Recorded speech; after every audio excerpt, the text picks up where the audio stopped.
सर्वशक्तिमान परमेश्वरका वचनहरूको वाचन संग्रह। मानव जातिलाई व्यवस्थापन गर्ने उद्देश्य।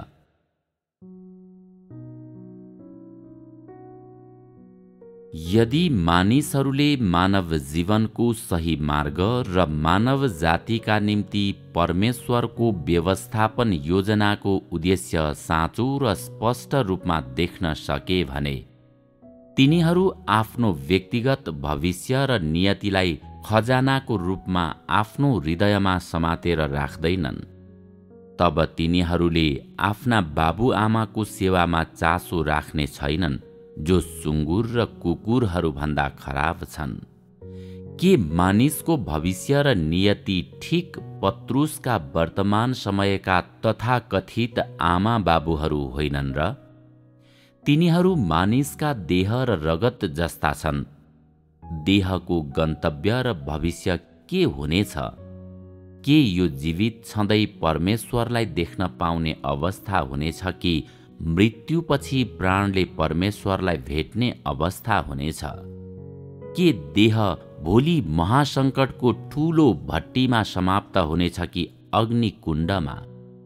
मानिसको देहले दुर्भाग्य सहनेछ कि कष्ट भोग्नेछ भन्ने यी प्रश्नहरू के यस वर्तमान प्रवाहमा रहेका मस्तिष्क भएका र संवेदनशील रहेका जो कोहीसित सबैभन्दा बढी सम्बन्धित सबैभन्दा ठूला समाचारहरू होइनन् र? यहाँ कष्टले आशिष पाउने कुरालाई जनाउँछ। यसको अर्थ भविष्यमा हुने परीक्षाहरू मानिसका गन्तव्यका लागि फाइदाजनक हुन्छन्। दुर्भाग्यले दृढ भई खडा हुन नसक्नु वा धोकामा पर्नुलाई बुझाउँछ, वा यसको अर्थ व्यक्तिले दुर्भाग्यपूर्ण परिस्थितिहरूको सामना गर्नेछ र विपत्तिहरूमा परेर आफ्नो ज्यान गुमाउनेछ र उसको प्राणको निम्ति कुनै उपयुक्त गन्तव्य हुने छैन भन्ने हो। मानिसहरूसँग राम्रो समझ भए पनि सायद तिनीहरूले सोचेका कुराहरू तिनीहरूको समझ शक्ति जुन कुराले सुसज्जित हुनुपर्छ त्योसँग पूर्ण रूपले मेल नखान सक्छ, किनकि तिनीहरू सबै भ्रमित हुन्छन् र अन्धाधुन्ध रूपमा काम कुराहरूलाई पछ्याउँछन्। तिनीहरू सबैले आफू के भित्र प्रवेश गर्नुपर्छ त्यो कुरा राम्ररी बुझ्नुपर्छ र विशेष रूपमा महसङ्कष्ट कालमा केमा प्रवेश गर्नुपर्छ, साथै आगोको परीक्षाको अवधिमा तिनीहरू कुन कुराले सुसज्जित हुनुपर्छ सो पत्ता लगाउनुपर्छ। सधैँ आफ्ना आमा बाबुको सेवा नगर, जो सुँगुर र कुकुरहरू जस्ता छन् र कमिला र उडुसहरू भन्दा पनि खराब छन्। यसप्रति व्याकुल हुनु, बलपूर्वक सोच विचार गर्नु र आफ्नो दिमागलाई कष्ट दिनुको के अर्थ छ? देह तेरो स्वामित्वमा छैन, यो त परमेश्वरको हातमा छ, जसले तँलाई नियन्त्रण मात्र गर्नुहुन्न, शैतानलाई पनि हुकुम गर्नुहुन्छ। यसको अर्थ देह सुरुमा शैतानको स्वामित्वमा हुन्छ भन्ने हो। शैतान पनि परमेश्वरको हातमा छ, त्यसैले यस कुरालाई यो शब्दमा मात्र भन्न सकिन्छ, किनकि यस प्रकारले भन्दा धेरै पत्यारिलो हुन्छ। यसले मानिसहरू सम्पूर्ण रूपमा शैतानको स्वामित्वमा छैनन्, बरु परमेश्वरको हातमा छन् भन्ने बुझाउँछ। तँ देहको यातनामा परेर जिरहेको छस्, तर के देह तेरो स्वामित्वमा छ त? के यो तेरो वशमा छ? त्यस विषयमा किन तेरो दिमागमा जोर लगाउँछस्? किन लामो समयदेखि तेरो सडेको देहको निम्ति निरन्तर परमेश्वरसँग बिन्ती गरिरहन्छस्, जुन लामो समयदेखि दोषी ठहरिएको, श्रापित भएको र अशुद्ध आत्माहरूद्वारा अशुद्ध पारिएको छ? शैतानका सहयोगीहरूलाई सधैँ तेरो हृदयको नजिक राख्नुको के आवश्यकता छ? के देहले तेरो वास्तविक भविष्यलाई, तेरा सुन्दर आशाहरूलाई र तेरो जीवनको साँचो गन्तव्यलाई बिगार्न सक्छ भन्ने कुरामा तँ चिन्तित हुँदैनस् र? आजको मार्ग हिँड्न सजिलो छैन। यो भन्न सकिन्छ कि यो प्राप्त गर्न निकै गाह्रो छ र युगौं युगभरि यो अति दुर्लभ रहेको छ।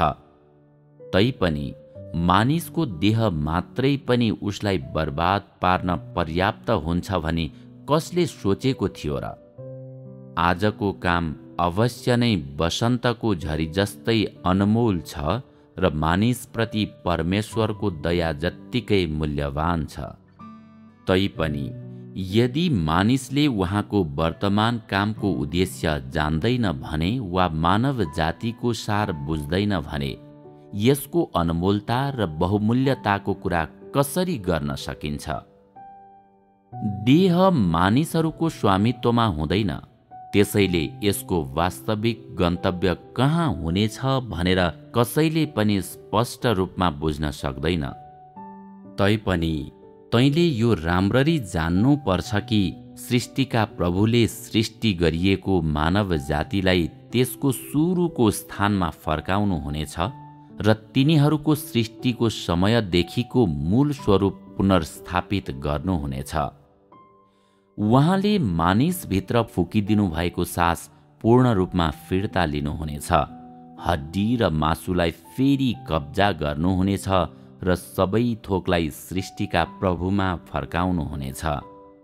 उहाँले मानव जातिलाई पूर्ण रूपमा रूपान्तरण र नवीकरण गर्नुहुनेछ र मानिसबाट परमेश्वरको सम्पूर्ण सम्पदा फिर्ता लिनुहुनेछ, जुन मानव जातिको नभई परमेश्वरको हो र त्यो फेरि कहिल्यै मानव जातिलाई दिनुहुने छैन। किनकि पहिलो कुरा त यो हो कि ती कुनै पनि कुरा मानव जातिको थिएनन्। उहाँले ती सबैलाई फिर्ता लिनुहुनेछ। यो अनुचित लुट होइन, बरु यसको उद्देश्य त स्वर्ग र पृथ्वीलाई तिनीहरूको मूल अवस्थामा पुनर्स्थापित गर्नु साथै मानिसलाई रूपान्तरण र नवीकरण गर्नु हो। यो मानिसको लागि उचित गन्तव्य हो, तापनि यो मानिसहरूले सोचे जस्तो देहलाई सजाय दिइएपछि फेरि आफ्नो बनाउने कुरा होइन। देह नष्ट भएपछि परमेश्वरले त्यसको अस्थिपञ्जर चाहनुहुन्न। उहाँ मानिसमा भएका मूल तत्त्वहरू चाहनुहुन्छ, जुन सुरुदेखि नै परमेश्वरका थिए। यसैले उहाँले मानव जातिलाई नष्ट गर्नुहुने छैन वा मानिसको देहलाई पूर्ण रूपले नष्ट पार्नुहुने छैन, किनकि मानिसको देह उसको निजी सम्पत्ति होइन।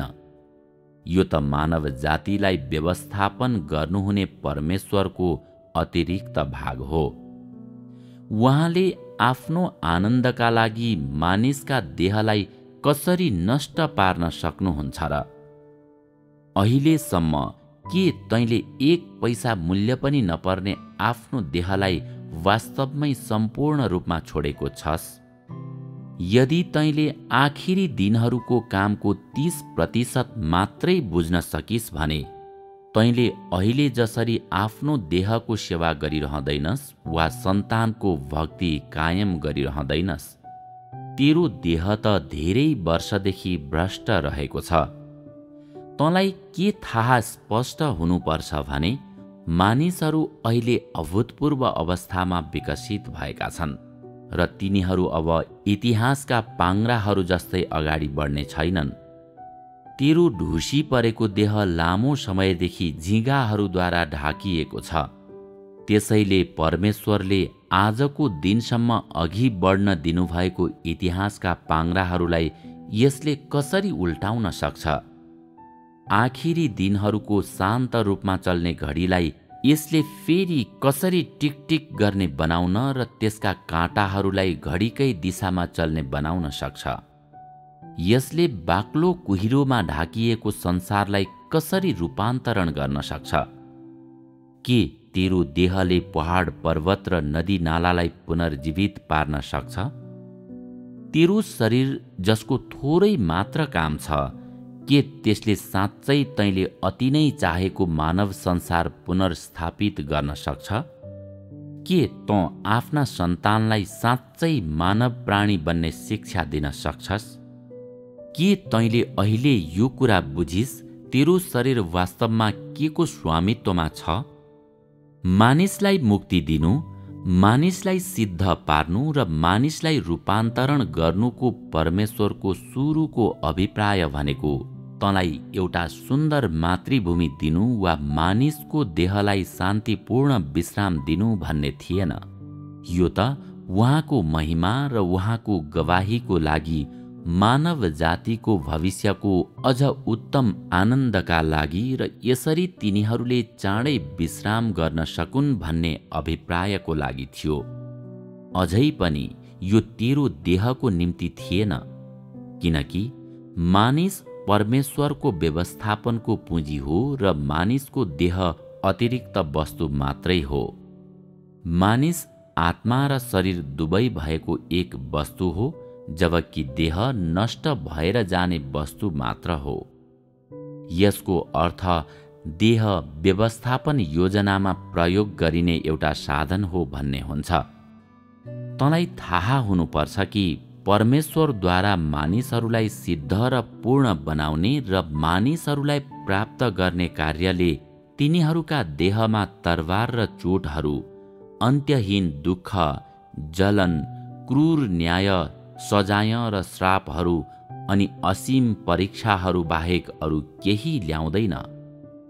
मानिसको व्यवस्थापन कार्यको भित्री कथा र सत्यता यही हो। तैपनि यी सबै कुराहरू मानिसको देहतर्फ लक्षित हुन्छन् र शत्रुताका सबै बाणहरू निर्दयतापूर्वक मानिसको देहप्रति नै लक्षित गरिन्छन्, किनकि मानिस निर्दोष छ। यो सबै नै उहाँको महिमा र गवाही अनि उहाँको व्यवस्थापनका लागि हो। यस्तो किन हुन्छ भने उहाँको काम मानव जातिका लागि मात्र होइन, यो त सम्पूर्ण योजनाका लागि पनि हो। साथै उहाँले मानव जातिलाई सृष्टि गर्नुभएको समयको उहाँको सुरुको इच्छा पूरा गर्नलाई पनि हो। त्यसकारण सायद मानिसको 90% अनुभवमा दुःख र अग्नि परीक्षा सामेल हुन्छ र त्यहाँ मानिसको देहले चाहना गरेका मिठा र खुसियालीका दिनहरू या त थोरै हुन्छन् या त हुँदैनन्।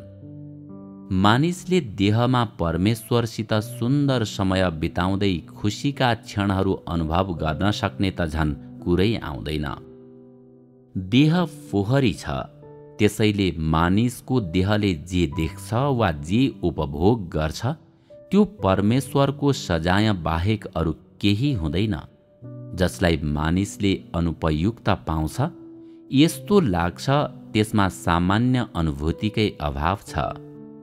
यस्तो किन हुन्छ भने परमेश्वरले आफ्नो धर्मी स्वभाव प्रकट गर्नुहुन्छ, जसलाई मानिसले समर्थन गर्दैन र उहाँको धर्मी स्वभावले मानिसका उल्लङ्घनहरू सहँदैन र शत्रुहरूलाई घृणा गर्छ। परमेश्वरले कुनै पनि उपायद्वारा उहाँको सम्पूर्ण स्वभाव खुल्लम खुल्ला प्रकट गर्नुहुन्छ र त्यसमार्फत शैतानसँगको उहाँको 6000 वर्षे लडाईँ अर्थात् सारा मानव जातिको मुक्तिको काम र प्राचीन कालको शैतानलाई नाश पार्ने काम समाप्त गर्नुहुन्छ।